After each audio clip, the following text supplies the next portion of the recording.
मैं Malram Meena, assistant professor chemistry, LBS government college Kotputli. आज हम कोऑर्डिनेशन कंपाउंड के बारे में जानकारी प्राप्त करेंगे कि इनको कैसे बनाया जाता है और इसमें कोऑर्डिनेशन नंबर क्या होता है।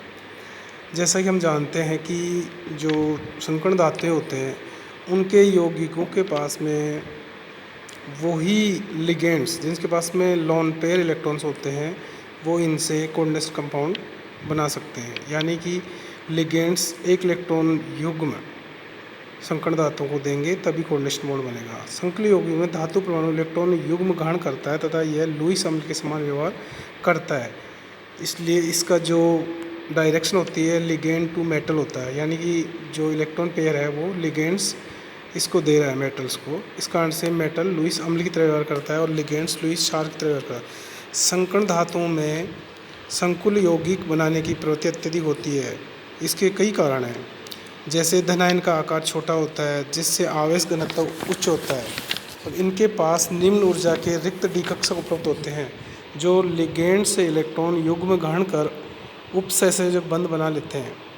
ये परिवर्तनशील ऑक्सीजन अवस्था दर्शाते हैं, इस कारण विभिन्न प्रकार के कॉम्प्लेक्स कंपाउंड का निर्माण करते हैं। संकर्ण धातुओं में कठोर और मृदु दोनों ही प्रकार के लिगेंड्स के साथ में संकुल बनाते हैं। जैसे प्रथम श्रेणी के संकर्ण धातुएं होते हैं स्कैंडियम, टाइटेनियम, वेंडेनियम, क्रोमियम, मैग्नीज आदि जो होते हैं वो कठोर लिगेंडों जैसे CO carbon monoxide, ammonia, cyanides इनके साथ में अधिक मात्रा में संकुल बनाते हैं और स्थायी संकुलों का निर्माण करते हैं।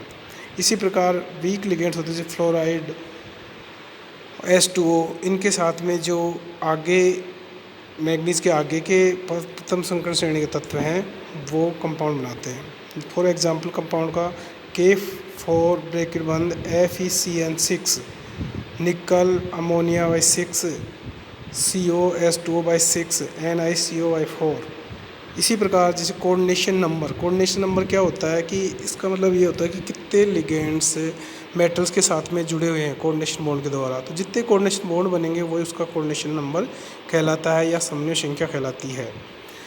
इसकी परिभाषा हम इस प्रकार दे सकते हैं कि संकुल यौगिकों में लिगेंड के दाता परमाणु व केंद्रीय धातु परमाणु के मध्य बनने वाले अपसरण बंधों की संख्या समन्वय संख्या कहलाती है।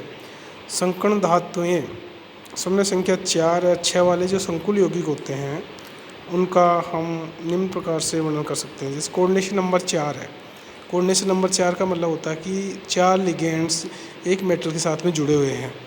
तो इसमें 2 प्रकार का संकर्ण में हो सकता है, sp3 संकर्ण और dsp2 संकर्ण।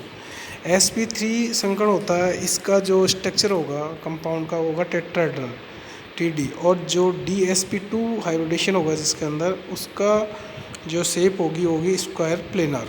तो इस प्रकार से हमने देखा कि जो कोऑर्डिनेशन 4 है वो 2 प्रकार के कंपाउंड का निर्माण कर सकता है।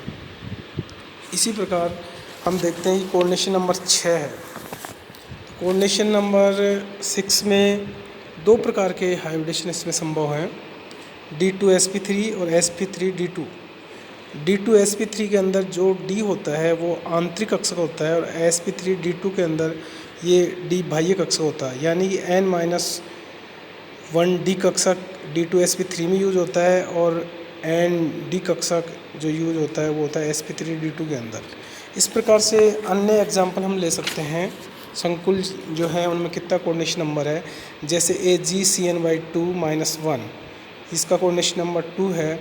निकल साइनाइड 4-2, कोऑर्डिनेशन नंबर 4, क्योंकि इसके अंदर निकल से 4 साइनाइड्स जुड़े हुए हैं कोऑर्डिनेशन बॉन्ड के द्वारा। इसी प्रकार FeCN6-4, इसमें भी 6 जो साइनाइड्स हैं वो आयरन के साथ जुड़े हुए हैं, इसलिए इसका कोऑर्डिनेशन नंबर 6 है। यह एक अलग तरह का ये एग्जाम्पल है। ये दूसरा COEN/3 ब्रैकेट बंद Cl3। तो यहाँ हम देख रहे हैं कि जो En है वो 3 है और वो CO के द्वारा जुड़े हुए हैं, तो इसका कोऑर्डिनेशन नंबर 3 होना चाहिए था, लेकिन यहाँ पर इसका ये द्विसंयोजी प्रकार का लिगेंड्स है, यानी कि 2 कोऑर्डिनेशन बॉन्ड एक लिगेंड्स बनाता है, बाइनरी है ये। इस कारण से इसमें 6 होते हैं इसके कोऑर्डिनेशन नंबर। तो इस प्रकार हम देखते हैं संकर्ण श्रेणी के प्रारंभ में धातु परमाणु के बड़े आकार व D इलेक्ट्रॉन की संख्या कम होने से उच्च समन्वय संख्या वाले संकुल यौगिक बनाते हैं। श्रेणी में बाएं से दाईं ओर जाने पर धातु परमाणु का आकार घटने और डी इलेक्ट्रॉन की संख्या बढ़ने से निम्न संख्या वाले संकुलों का निर्माण होता है। थैंक्स।